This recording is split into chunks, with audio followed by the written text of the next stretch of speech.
right. Okay, so you can follow this along, or you can just watch. It's fine. We can. We're gonna go into Eclipse. So if you have Eclipse installed, and if you have not used it before, I encourage you to try it out. Okay, if you have NetBeans as your IDE, it would be very similar to Eclipse. The difference is just basically the IDE itself. I mean, how do you navigate through the application? But in terms of creating programs and classes, they're very similar. Okay, so I'm going to fire up Eclipse.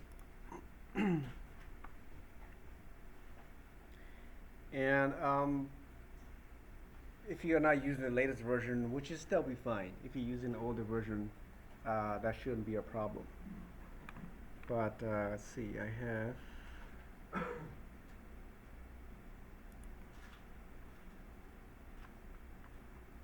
You say I don't have the. No. Okay, I don't have one. What does that mean? Okay, that's not good.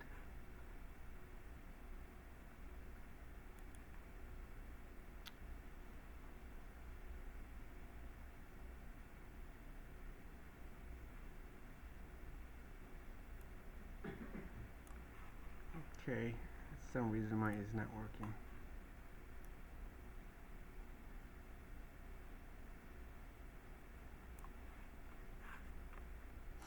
Okay, let's see what's going on here. Huh.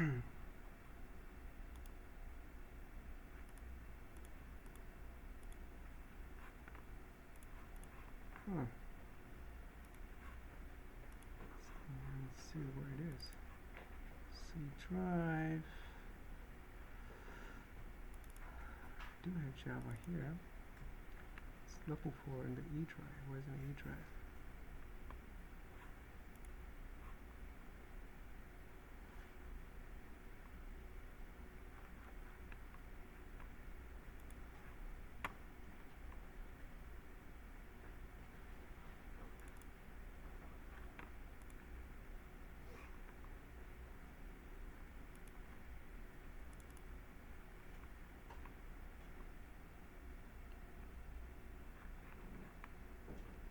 Alright, let's see.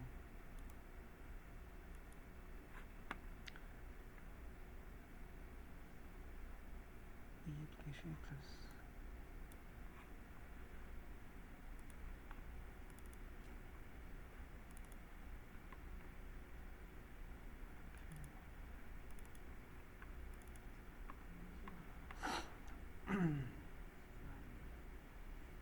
Not sure why it's called. I have several versions in here.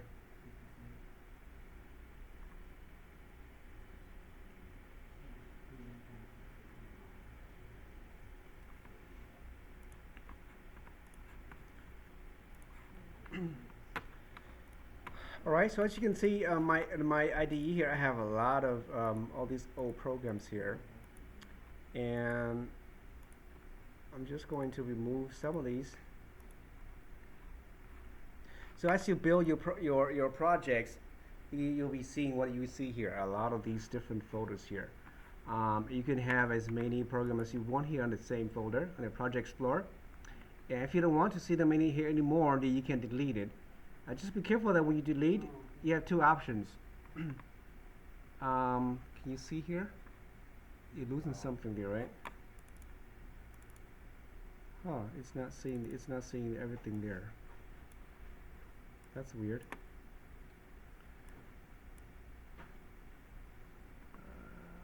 Okay, I'll have to play with. Yeah, it looks full there on the screen, but it's like half of my screen here. But anyways, on the left column, you see all these folders here. When you start adding more projects, all of these are projects. Each of these is a different project. And let's just say if I don't want to have this project anymore, all these blue ones, these are kind of dead, meaning that they're no longer here. That's when you open, there's nothing there. Okay, these are should still be there. Okay, so let's just say I don't want to use this anymore. And what you do is you can do a right click on it, and you can delete it. Okay, when you delete this, it's going to ask you to an option here. Do you want to delete the project content on the disk? Cannot be undone. That means you're actually deleting the actual project folder, the source file, wherever you store this folder. If you don't check this, then all you're doing is just removing from this Explorer window. Okay, the actual file are still intact. They're still where they are supposed to be saved into, and then you can always import it back into the Project Explorer.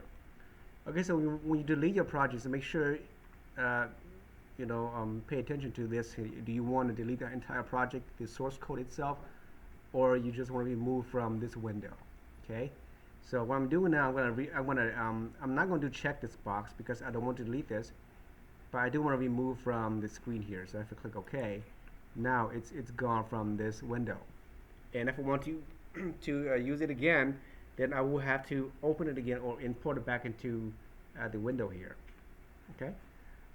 Then all these are, if it has a lot of all these projects and you want to switch workspace, you can do that by assigning a new different workspace. So if you go to File and then switch workspace, okay, and workspace is just basically just another folder to store your projects. So here you can browse, and then wherever it is here, let's just say I want to put it into my my desktop, okay, and I'm going to call it a different name and make a different folder called maybe Java 1, okay, and then I will use this folder and then click OK. So now it's in the desktop, it's in the folder called Java 1, and it will have a new workspace. It will reboot again, reload your workspace with this new folder called Java 1 as your main workspace. Okay, and the other workspace is still there. If you want to load that again, you can go back to the switch workspace and then go find the folder and then select that folder again, and it will reload the whole project folders back again to your IDE. Okay, so here I have the new new workspace. Right now it's empty because it's new. Okay, so if you go to File again, Switch Workspace, it will tell you that you can switch back to the other one if you want. Right, so I'm going to create a new project, and this is, if you watched the video, that's great. If you haven't watched it, then this is how you will create a project. Let me just kind of see where my limits are, right here and all the way to here. Okay, so to create a project, you can do a right click and new project, okay, or you could just go through here and then a new project, Java project. If you don't see Java project, just go to project folder, and then you want to select the Java project. If it's not here, it's always in the Java folder. If you don't see Java folder or any of these Java, that means your IDE does not have Java JDK. So we're going to go Java project, click next, and this is the project name. Okay, so if it's like, for example, if you give an assignment, chapter 2, exercise 8, you could say, exercise, you say what? Chapter 2, exercise 8, whatever it is. It's just the name of the project. It's not the name of the class, okay? So here I can say maybe Unit 2 project or something, or Unit 2 project. Okay, I call it that. The environment JRE, this is the library. It should be 1.8, which is the one, the JDK you downloaded to your system. If it's not, make sure you select 1.8. Eclipse should capture all these automatically for you. Okay, so it's the 1.8, and you can leave the rest as default. You can skip the next. You don't have to go there for now. Just click finish. Okay, so if we ask you something about the Java perspective. Now, perspective is nothing more than a different screen configuration. That means is that by default it's going to load the Java perspective, which is the default for Java. So if you say yes, then yeah, just keep that, and you can remember this every time, so it doesn't ask you anymore. Okay, and I'll show you how you can change perspective in the code in the IDE. Just click yes, and so you have a project created. You should see two folders, the source and the library. Perspective is referring to the way this IDE is laid out. This is called the Java perspective. If you want to change perspective, or if you accidentally change perspective because there's some shortcut keywords, key characters, then you can go into the window and you see this thing called perspective. You see it has different types of perspective, meaning different layout. So you have the Java browser, JavaScript, and you have others as well. Okay. So if you accidentally click one of these, you can always go back to a window and then perspective, and go back to perspective. We can always reset to perspective to the default. Okay. So that's just what it was asking. So now we created the shell program. If you notice, the difference between this one and NetBeans is that NetBeans actually allows you to create a class right away if you want to. Okay. Otherwise, you would have to create your class. So again, every program has to have a class. So we want to create a class. Just right-click this folder here. You can do, once you select this folder, you can do a right-click here to add a new class. Okay.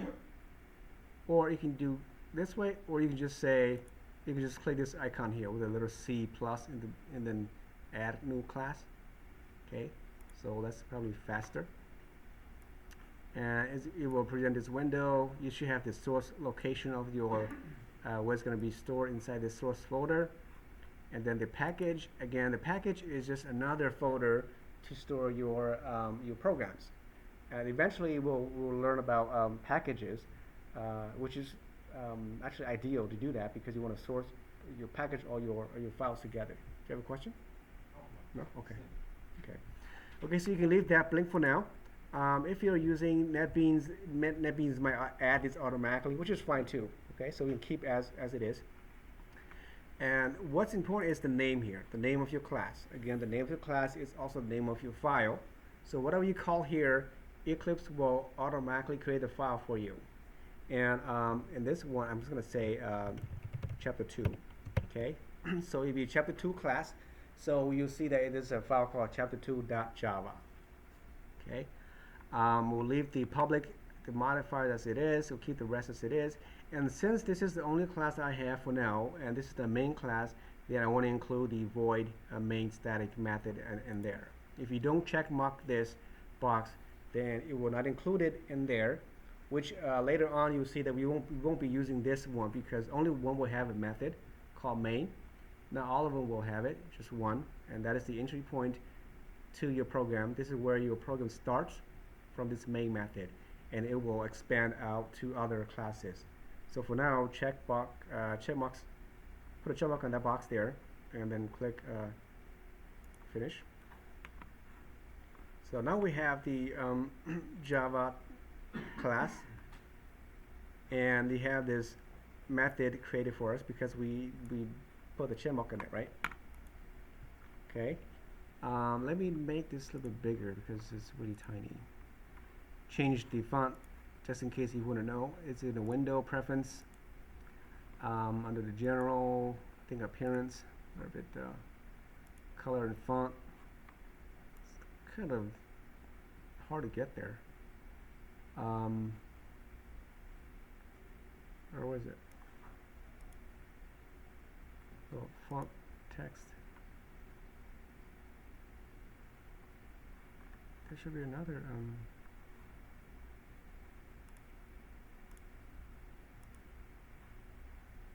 Nope. Even I don't remember this. Text editor. So Java text editor, edit. I'm going to change it to, let's put 16. Okay, so much better. You can see it now. I'm going to turn on this screen. This window's on the right side. I'm not using it right now, so we have more spaces. Okay. Okay. And feel free to adjust how you want it. All right, so this is your class. And then you have a function in there called main. Okay, you can have multiple functions. I'm going to turn off this for now as well. so we have more space. This is a function, and later on, if you learn program before, you can actually have other functions in here, as long as they're contained within the class, okay, the class space. If you click this little minus sign, it's going to collapse all of these here to get into a single line. So as you have like tens of different types of functions, you can collapse these and expand these, however you want it, so you can see the other functions. It's easier to see that way. Okay. These are comments, so you can take this out. Okay, this is a function. So variables declared inside a function are always called local variables. Okay, these are local variables. Again, variables is just a name that store that points to a memory location in RAM, and it's only temporary. When you run the program, when you turn off the program, when you stop the program, then the memory of those location gets wiped out, and the space gets cleaned up again, and then go back to the memory slots. Anything outside the function here, so from out here, it's called the class space. This would be called the global variables, okay, or sometimes it's commonly referred to as fields or instance variables. So in this space, we have the global variables, okay, also called the fields. If you hear the term fields, it's always in this space. It's again also called the instance variables. Instance, because remember, instance means it's an object. Okay, it's a property, or a variable is associated with the object. Object are associated with the class. Okay, so I have an object. I can have an object of chapter 2.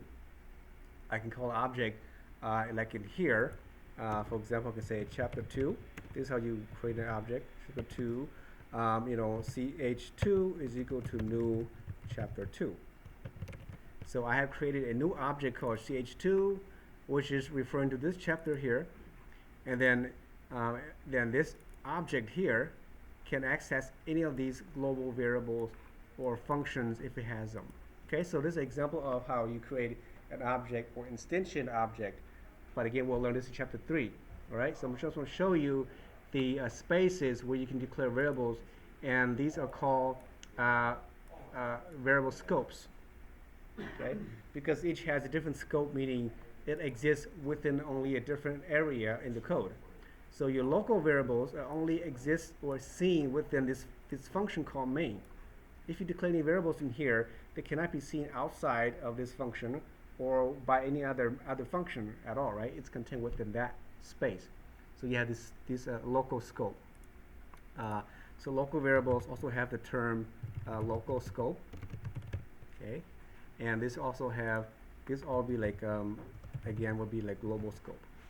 Global scope, or you might hear the term class scope, or class variables, okay, or class level. Anything to do with that will be in the class space. So when I create variables out here, I can put it either here or down there. It doesn't matter where I put them, okay, and it doesn't really matter. But the order is important, okay, the order is important, but I can put it anywhere I want. As long as they're not inside the function, then they're all global variables. So I can say int age is equal to 12 here, and I can put down here, let's just say a double, if I spell double correctly, double salary is equal to 25,000. Okay, so they're both up, below, and above the class, the function called main, but they can still be accessible with any function because they're in the class space. They're global, right? That's what it means. Now local variables are declared in here, so I'm going to comment this up for now. So so local variables are declared within this function, or any function for that matter, are all local variables. Local meaning they're local only to the function. So if I put int age is equal to 10, okay, notice that I have the same name, right? And they're okay because you have different scope. Okay, this age here is local only to this function here, whereas this age is local, is global everywhere. Okay, I can access this age from other function as well. Okay, so you can have different names, but if I want to use this on the same, scope, I can't, because it says it says duplicate local variable age, right? And the neat about it is this: it gives you this this very quick notes about error messages, and this is an example of a syntax error because you are duplicating your variable name here. Okay, so you cannot have the same name, the same scope. Same thing out here. If I put, it doesn't have to be the same data type. I could say, double age, right? I still have the same problem because the variable name is the same, right? So because the data type doesn't really matter, but the name, it's pointing to the same place, the same name, so we cannot know which is which. So this age here, int age, might be saved into a different memory location. This might go to a different memory location, but since they're the same name, we cannot know which one to use. So you can't have the same name. Okay, so the scope is what it means. You have a global scope, a local scope, and you have another called a block scope. Block scope would be like, for example, if you have the if block. Let's say if the 1 is equal to 2, then let's say you have this, right? In here you can have int age is equal to 10, it's 5. You can't because it's local means you are duplicating the same location here. But normally in other languages you have a different scope here as well. It's called a block scope. But I think Java doesn't let you do that. Like if you use a Visual Basic, I could use another variable in here which is local only to this block of code here.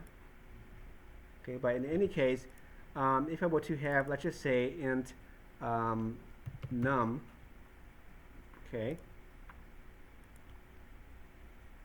if num is equal to 5, that means that this number, or num, has a block scope. It only exists within this block of code. It does not exist after that. So let's see if it's true. As you can see, it says num doesn't exist. Okay, it doesn't exist because it's only available within this scope, which is a block scope. Okay, so but in here I can say, num 5 plus age, and it's fine, right? Age is available inside the block scope because it's above the block. Okay. And of course it's available after that as well, right? But the num does not, because num only exists within this block. So you have 3 types of variables here, 3 scopes. You have the global scope, or the class scope, local, and you have the block. Okay, and this is pretty common throughout most programs and languages.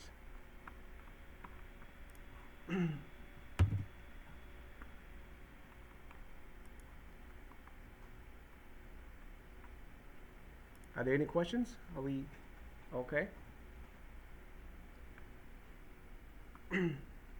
Okay, so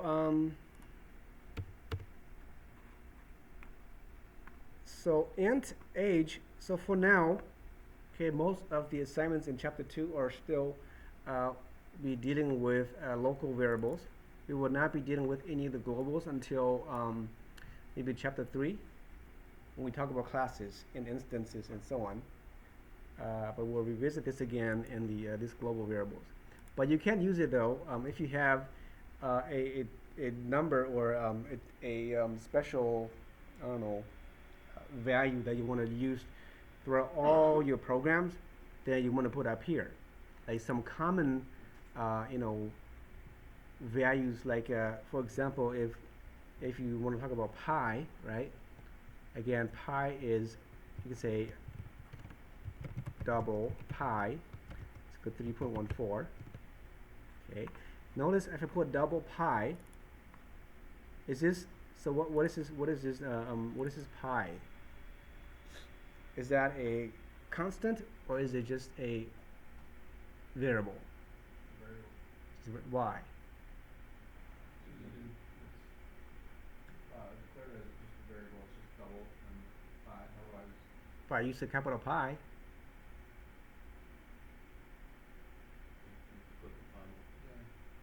right? So it doesn't matter, right? It doesn't matter what this is. It's just convention. Okay. I could use all my variables age and all uppercase age like this. Okay. It doesn't matter to me, or it doesn't matter to you. By convention, usually all your variables are in lowercase. Okay. Only if it's have the word final in front. Only if you have that, then pi is now a constant, named constant. I mean, it doesn't have to be uppercase either. I could use lowercase. It's fine too. It doesn't really matter. It's just by convention. Okay. So you see that most languages will use uppercase as a constant, named constant, and lowercase or not. So when you see this somewhere in the code, suddenly, 5 plus pi, you know right away that this is a constant. Okay. Here it gives me an error because it's a wrong type, right? I have a double, and I'm trying to add to a integer, and then because the double is larger than integer, it cannot store into an integer type. It's too small. So we have that issue there, right? And so how do you make this work? Well, you want to cast this whole thing into an integer, then you want to say int, and then wrap the whole thing as an integer.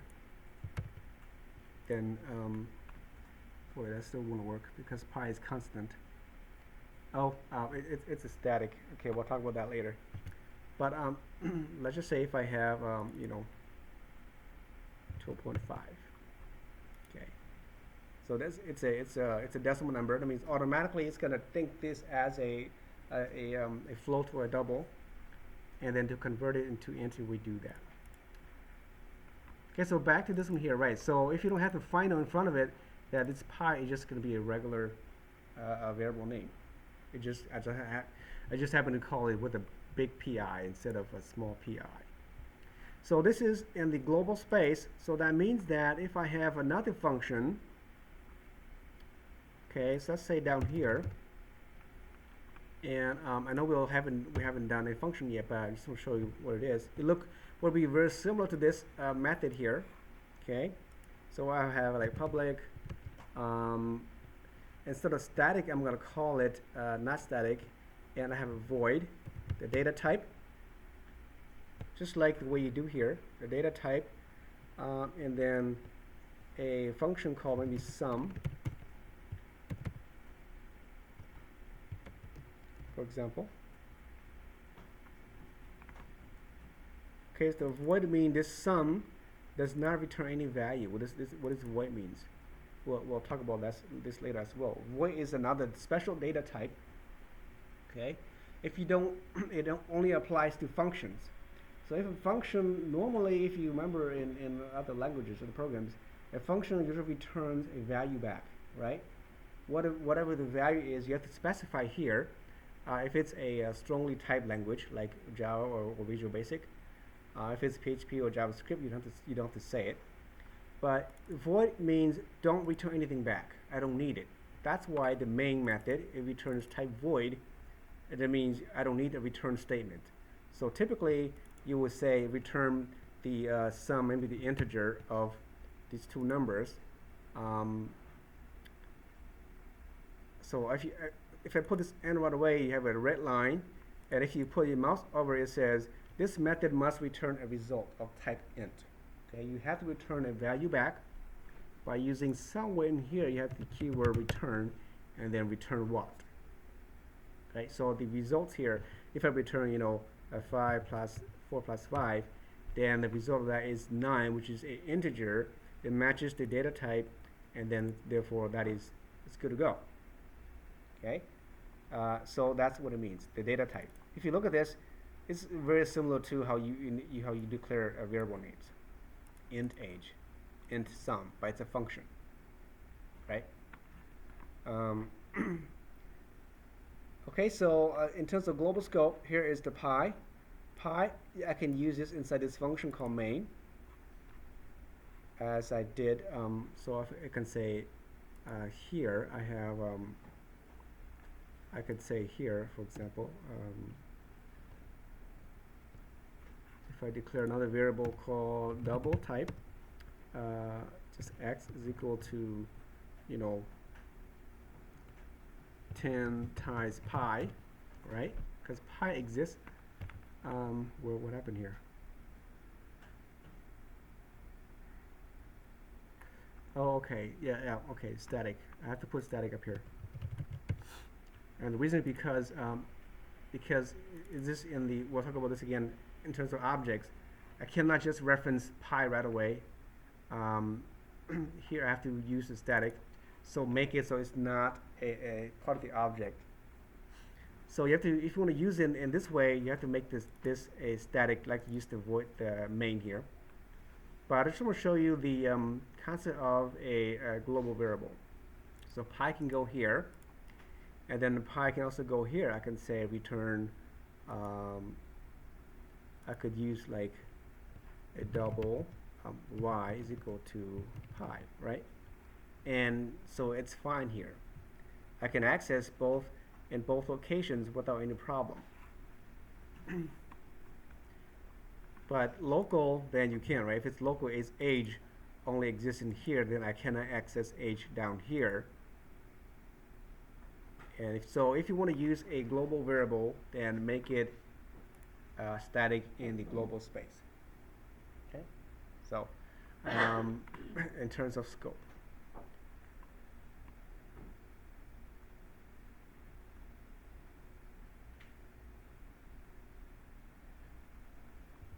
Okay, so this is an example of casting. Casting, I'm forcing, if I don't, let's see, if I don't force this to be a cast, okay, you see that that's a problem already, right? Because 12.5 is a decimal number, but 5 is not. And because 12.5 is larger than 5 in terms of size, the bigger one will usually consume the smaller one, and the result will be of the bigger data type, which is in this case a float or a double. Okay, because it's a decimal is larger than an integer. Then, but I'm trying to force this big data type into a smaller type. That's why you have this error here. And if you let's say if you don't see that, you save, and to run this file, it's going to point out an error for you anyway. It's going to say exists required project with some error, proceed. It will tell you that there's a problem in the main method at line 21. It says cannot, type mismatch, cannot convert from double to int. Okay, so when you see that, you have to either fix it by forcing this to be an integer, get rid of the 0.5, or change this into a double, right? Or if you want to keep int, then you have to cast it, typecast, and force the whole thing to be an integer type so that it can fit into the integer node. Okay, so you have all these different options how to convert your numbers. So you will run into these issues as you deal with a lot of math operations. Okay. So that's the conversion. Then we have again, pi is constant, so I can't change to pi to something else. So as you can see, the IDE is very friendly. It tells me right away that it's a problem. But if you're using a different IDE that does not give you this option, then you probably don't know it until you run it. It will tell you that there's an issue with line 19. Pi cannot be assigned because it's a final field. Again, the word field, because it's inside the class scope, so it's a field. So in that case, it tells you that you cannot do that. Okay, so it's nice things about most of these IDEs.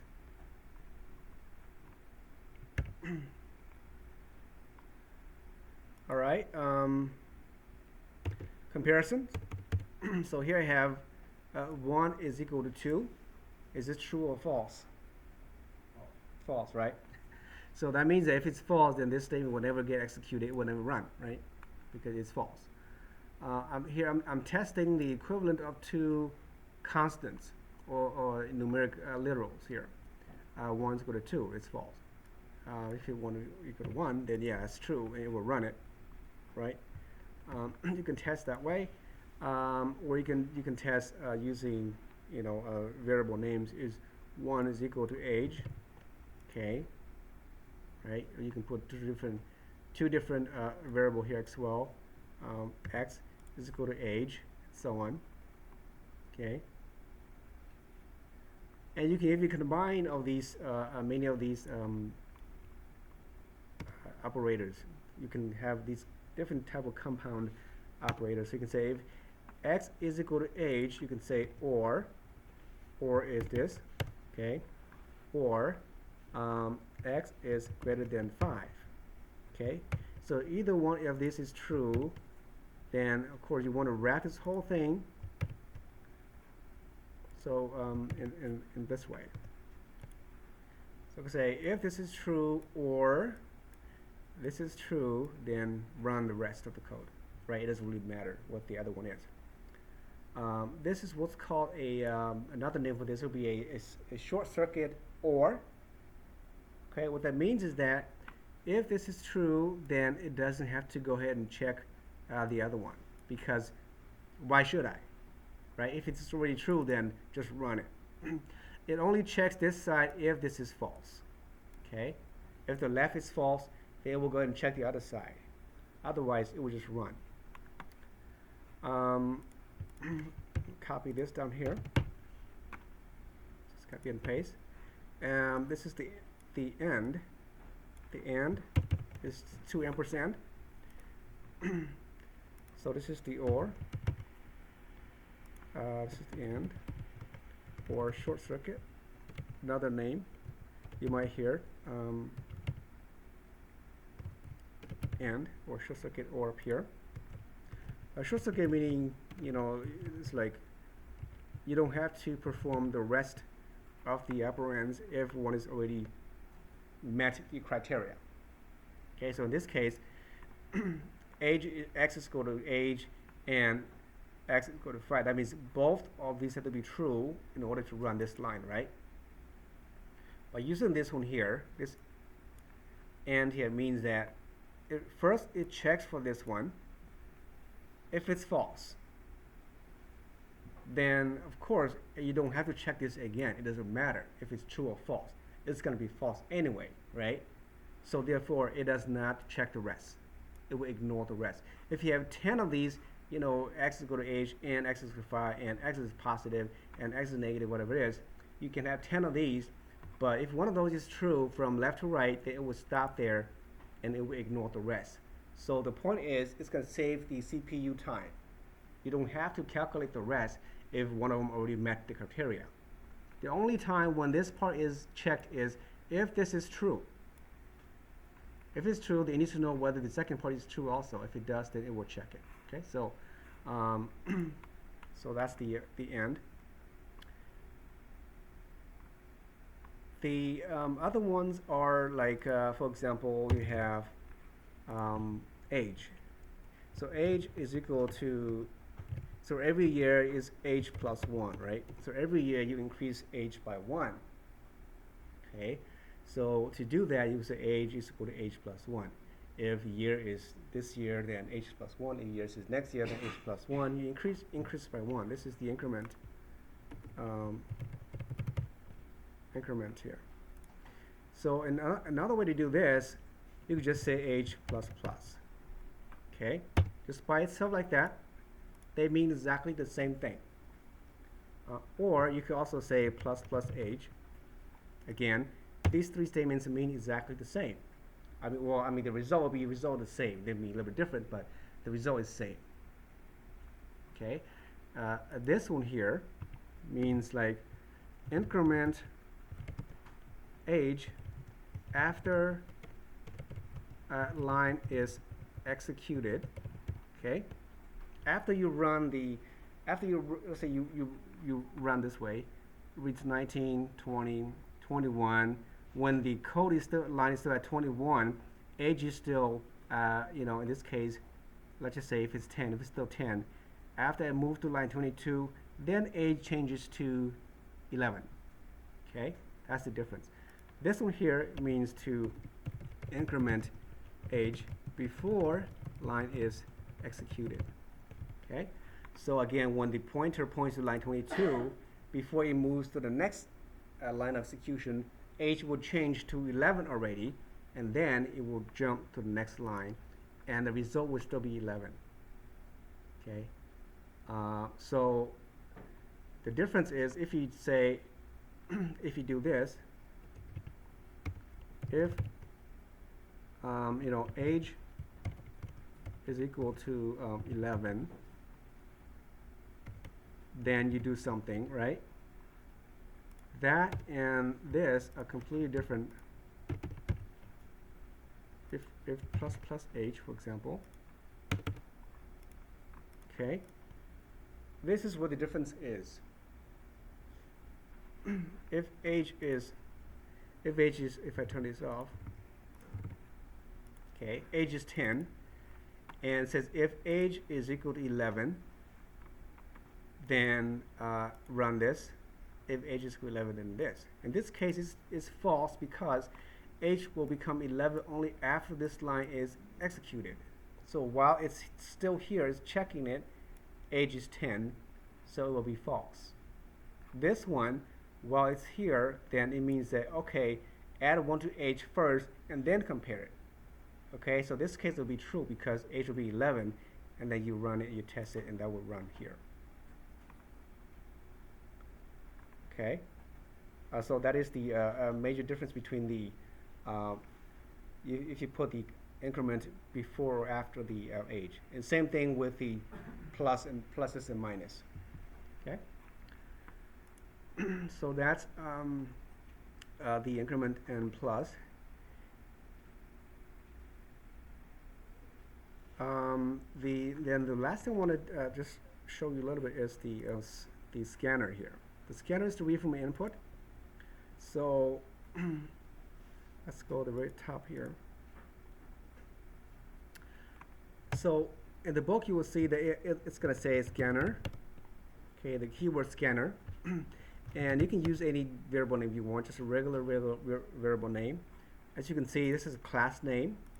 Input type is equal to new scanner, and the required argument is the system in. So normally you put the system out dot print, but to read input you need to put the system in. And then it's have a red line there. It says, oh, it does not know what to do with this. Cannot resolve it. So what you do is with this IDE, if you mouse over this red line, if it's a class, then you could just say import the scanner class. You click on it, and it will add that for you automatically at the top. So you don't have to type it manually. Okay? And it resolved the issue for you, and then now this is ready to go. So if you look at this line and this line here at 13, they look very similar, right? Scanner, input, new scanner. Chapter 2, which is this class, a variable name, new chapter 2. Okay, so in the class scanner, it looks kind of similar to what you see here. It's a class. Okay, this is called a object instantiation, or basically just creation of an object. Always has the keyword new in front of this class. So from here on, I can start reading input.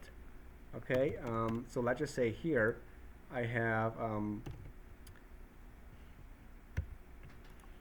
I want to say system out print enter age. Okay, so the user knows that it's going to enter an age. Then once you see that message on the screen, then you can go ahead and issue the age is equal to the input, which is this one here, the scanner, next int. And you'll see there's a whole bunch of commands in the book to show you. I'm reading the next integer input. It's going to convert it to integer right away for me. And then I can now print out the system. The age. You are concatenator age years old. Okay. So I'm going to save this. And let's run this and see what it does. Okay, so you can see here, it's asking for the age. It won't proceed until I enter an age here. So if I put like 56, enter, and now it says you are 56 years old. Okay, so that's your read input from the screen from the user, and it will execute the rest of the code. Just to show you that, well, that's not it. Okay, so I know we're out of time. So you will be using the scanner to read some data input to your program. And once you have this input created, you can reuse this again and again and again in your code. Okay, you read it once, assign to a variable, and then you read the next line. Now you can say, maybe x is equal to input next double. Okay. Or maybe not double. Call it float. Oh, do I have too many? Yeah, float or double. I should have double. Yeah, double. But if you don't put a message out, then I won't know what it is. So for example, if I say copy this down here, I'll put x is equal to, and then I'll just put x here. Okay. You see that when I run this, okay, ask for the age, so it's looking for, it says enter age, it's waiting for the input. I put the 45, enter, your age is 45. But I never get here because it's still waiting for this input. But how do I know it's waiting for that input, right? So you have to put another message before this so the user knows what to enter. But right now, it's still waiting for another number. So I can say 34.5, and then now it shows the X here. Okay, so make sure you put the message out first so you can see. Otherwise, you'll be just kind of like, tricking yourself. So what happened here? My program doesn't work. It does work. It just doesn't have any explanation to the user. So always put a message first, and then read the input, and then you can do whatever you want with the input. And then if you read it again, do it again, or read it to a different variable, or the same variable, doesn't matter, and then keep doing that. Okay, just make sure you add the scanner class up here. You can do it manually yourself, or you can let the IDE do it for you like I did here, and that should be good to go. Okay, if I have time, I think I will probably add more videos to the Blackboard. If there are things that you want me to clarify, you're not clear about, please shoot me email. I'd be more happy to explain and text or email, or even do a video to show you what those mean. Okay, so for this assignment, I think, let's see, what do we have? I ask you to do the same ones we did before, but this time you do these here. Please do with the IDE. You don't have to do the command prompt anymore, okay? Just do on the IDE. For chapter 2 exercises, just choose one of these, 4, 5, or 6. Don't do all of them. And also do number 10. Number 10 is a little bit challenging. Well, it's not that challenging. It's fun. If I give you like a number, 135, and you break it down into 20s and 10s and 5s and $1 bills, how many of each do you have? You know what I mean? It's a typical algorithm. You might kind of do some thinking, but have fun with it. And if you have again any problems with coding syntax with your IDEs, please let me know. Okay, are there any questions before we take off? Good. All right, then I'll see you next week. And so, just for the record, okay, I'm gonna say there are no more quizzes. Okay, I think it's more important for you to focus on the programming than wasting, I guess, more times on the quizzes. So, because the quiz, it's not that fun, right? It's not fun. So I want you to do the fun things, which is coding and programming. So that's the only quiz you have, which is the one that last week, which is ended yesterday. If you haven't taken it, please do take it. And that's the only quiz you're going to have for the rest of the semester. Okay? It will be under the test center. Yeah, if you go to test center, and I will have to probably reopen it if you didn't take it yet. Okay? So I'll see you guys next week. Could you open it? Yeah, that's fine.